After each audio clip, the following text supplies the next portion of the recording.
अवधूत चिंतन श्री गुरुदेव दत्त.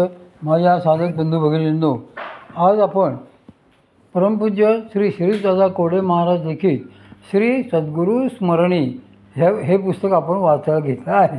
यातलं 5वं प्रकरण जे आहे सद्गुरूंचरित्र, प्रथम 2 अध्याय आणि मग तया योगयांची या कुळी म्हणून प्रकरण पहिले, तेवढंच फक्त आज बघूया. अवधूत चिंतन श्री गुरुदेव दत्त. प्रास्ताविक 1988 सालच्या एप्रिल महिन्यातली गोष्ट आहे. परमपूज्य सद्गुरू श्री मामांच्या अमृतमहोत्सवी वर्षानिमित्त विविध कार्यक्रमांची धामधूम चाललेली होती. एक दिवस असे मनात आले की आपण श्री सद्गुरूंचे चरित्र या वर्षात लिहून पूर्ण का करू नये, पण त्यासाठी खुद्द त्यांच्याच परवानगीची आवश्यकता होती. म्हणून एका रात्री जवळ कुणी नाही असे बघून व त्यांची प्रसन्नता पाहून भीतभीतच तसे त्यांना विचारले. काही क्षण ते गंभीर मुद्रेने शून्यात कुठेतरी बघत राहिले. नंतर हसत हसत म्हणाले, लिहायला हरकत नाही, पण तुला माहिती आहे का? मी म्हणालो, काय? त्यावर ते विचारले, आमच्या जिवंतपणी आमचे गद्यचरित्र काही लिहून छापले जाण्याचा योग नाही. ते ऐकून मला अंतःकरणात कशाचेच वाट झाले. तरीही काहीतरी विचारायचे म्हणून परत विचारले, मी प्रयत्न करून बघू का? खरे तर हा प्रश्न अनाठायीच होता हे कळत होते, पण उगीच आपला बोललो. ते परत एकदा हसले व म्हणाले, बघ लिहून थोडेफार. मग मात्र त्यांना नमस्कार करून उठलो आणि आपल्या नेहमीच्या कामांना लागलो. नंतरच्या 2-3 दिवसात बैठक मारून 25-30 पानांची 2 प्रकरणे लिहून काढली व एके दिवशी हळूच त्यांच्यासमोर ठेवली. त्यांनी ती काळजीपूर्वक वाचली. स्वहस्ते काही माहिती त्यात काही ठिकाणी घातली व माझी फाईल परत दिली. लिहिलेले त्यांना ठीक वाटले असावे असे त्यांच्या चेहऱ्यावरून मला वाटून गेले. त्यामुळे पुढचे लिहायचाही मला हुरूप आला. पण कसे काय, पहिलं मेरूच्या शिखरी आणि कैवल्य लेणे यांचे लिखाण व इतर कामांमुळे त्याला मुहूर्तच लागला नाही. पुढे परमपूज्य श्री मामांचे शब्द अक्षरशः खरे ठरले.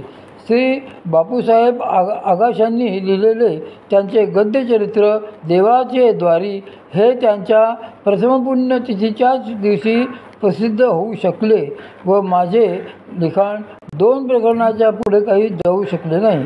ते आस्थागायत, पण निदान ती पहिली 2 प्रकरणे त्यांनी नजरेखालून घातलेली आहेत म्हणून तरी श्री वामनराजमध्ये छापावी असे आताशा वाटू लागले आहे. म्हणूनच ही त्या लिखाणाची पार्श्वभूमी सांगून ती प्रकरणे येथे देत आहे. पुढले वर्ष अर्थातच त्यांना ठावे. त्यांची इच्छा झाली तर तीही लिखाण मात्र आज ना उद्या माझ्याकडून कदाचित ते करून घेतील. काय सांगावे, पण तूर्त एवढेच पुरे. तया योगियांची या कुळी नाजूक सुकुमार यौवन रसाने ओतप्रेत असे वाऱ्याच्या लहरीवर नर्तन करणारे लवलवते इवले रोपटे बघितले की जाणवते ती त्याला जन्म देणारी मार्दवयुक्त पुण्यभूमी. कर्पूर केळीतून कर्पूर सुगंध दरवळला की जाणवते ती त्या केळीची सोशिक तपस्या. कुणाचे शालीनतेचे विनम्र वर्णन बघितले की जाणवले त्यांच्या घराण्याची सुसंस्कृतता. सृष्टीचक्राचा नियमच असा आहे. जे काही समोर जाणवते त्यांच्या मागे काही कारण परंपरा असतेच. जेव्हा एखादे भव्य दिव्य शिल्प आम्ही साकारलेले बघतो तेव्हा त्याच्या मागे त्याच्या जन्मदात्या शिल्पकारांची अपार तपस्या असते, अनंत कष्ट असतात. सत्पुरुषांच्या अवतारांबाबतही असेच आहे. ज्या कुळात ते जन्माला यायचे असतात त्या कुळाची योग्यताही तशीच त्यांच्या जन्मकर्मांना अनुसरून असावी लागते. त्या कुळाची पुण्याई थोर असावी लागते आणि भगवत भक्तीच्या अनुकूल संस्कारांचा वारसाही तेथे असावाच लागतो. घराण्याचा विलक्षण इतिहास. परमपूज्य श्री मामा ज्या कुळात जन्माला आले त्या देशपांडे कुळाची समर्थ सात्विक परंपरा बघितली की हे प्रकर्षाने जाणवते. हे कुळ वीरांचे, हे कुळ गुरांचे, हे कुळ शूरांचे, हे कुळ ब्रह्मनिष्ठांचे आणि हे कुळ त्यागी तपस्यांचेही. या कुळात दानशूर झाले तसेच कर्तबगार पुरुषही जन्माला आले. या घराण्याचे नाना परीने जनसेवा केली. माणसात देव बघितला. त्या सर्वेश्वराची पूजा साधण्यासाठी सर्वस्वच प्राणाला लावले. अशा या कुळाला इतिहासही तसंच विलक्षण आहे. हे देशपांडे घराणे मूळचे खेड शिवापूरचे. अगोदर हे घराणे नरेकर या उपनामाने ओळखले जाई. वतन मिळाल्यानंतर नोकरांचे देशपांडे झाले. मल्हारराव नरेकर तथा मल्हारराव देशपांडे हे या घराण्याचे मूळ पुरुष. मल्हारराव हे अत्यंत कर्तबगार, तलवार बहादर, भीम पराक्रमी असामी होती. मराठी दौलतीचे ते एकनिष्ठ सेवक होते. छत्रपती संभाजी महाराजांच्या कारकिर्दीत सचिव आणि मुत्सद्दी म्हणून गाजलेले शंकराजी नारायण गाडेकर हे मल्हाररावांचे जीवश्चकंठ मित्र. दोघे कित्येक वेळा एकमेकांच्या सल्लासोलतीनेच महत्त्वाचे निर्णय घेत. इसवी सन 1707 ते 1709 हा 3 वर्षाचा काळ मराठी दौलतीच्या इतिहासातील भयंकर राजकीय घडामोडीचा होता. अतिशय अस्थिरतेचा होता. शाहू महाराज आणि येसूबाई साहेबांना औरंगजेबाने मरता मरता हताश होऊन मराठी राज्यात त्यांच्यामुळे का होईना दुष्काळी पडावी या हेतूने मुक्त केले होते.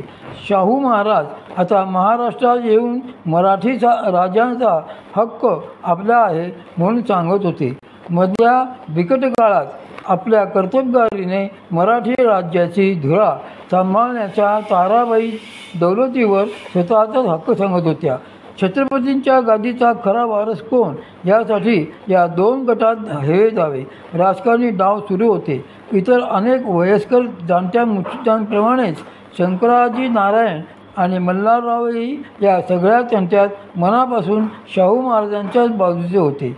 ताराबाई साहेबांनी छत्रपतींची गादी शाहू महाराजांना मोकळी करून द्यावी असाच मताचे होते. ताराबाईचा धूर्त डाव अमात्य रामचंद्रपंतांबरोबर शंकराजी नारायण तेव्हा विशाळगडी होते. मल्हारराव मोहिमेत गुंतले होते. दोघांची गाठभेट होऊ शकत नव्हती.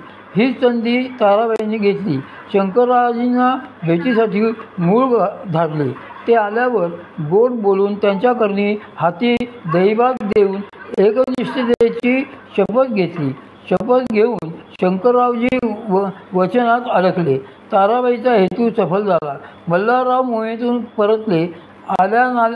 आल्याच शंकराजींनी त्यांची गाठ घेतली. घडलेली हकीकत सविस्तर सांगितली. दोघांनाही मोठे धर्मसंकट पडले. आता त्यांच्यापुढे 2च पर्याय शिल्लक होते.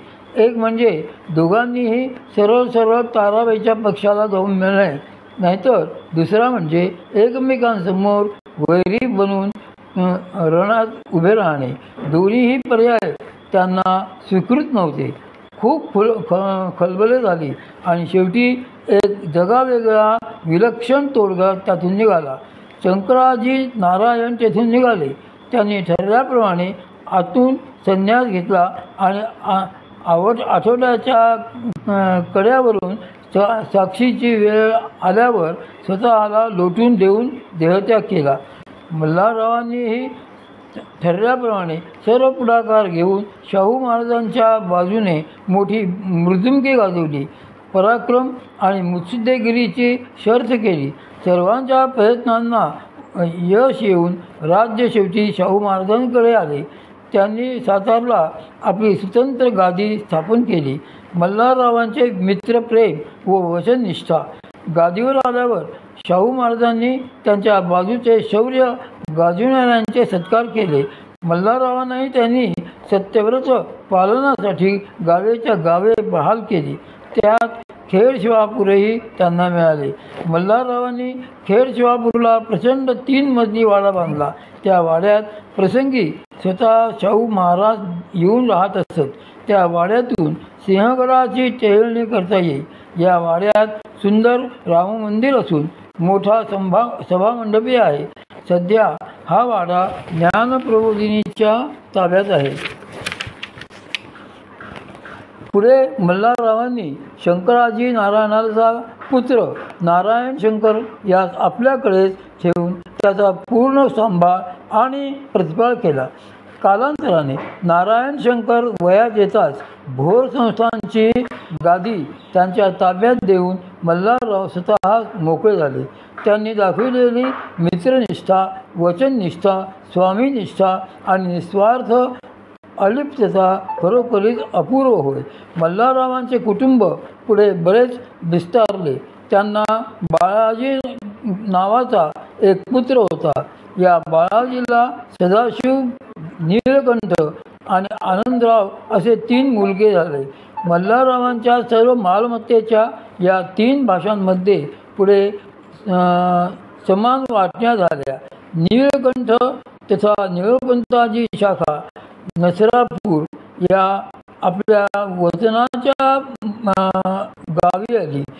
नसरापूर हे थोर संस्थानांच्या त्यावेळच्या 5 तालुक्यांपैकी राजगड तालुक्याच्या राजधानीचे गाव होते. हा गाव राजगडच्या फाट्यानजीक बनेश्वर या स्थानाजवळ वसलेला आहे. या गावाच्या 4ही बाजूंनी घनदाट वनराई आहे. गावाला वळसा घालून शिवगंगा नदी वाहते. निळपंथांचे पुत्र रघुनाथ तथा राघवपंत पुढे उत्तर देशात या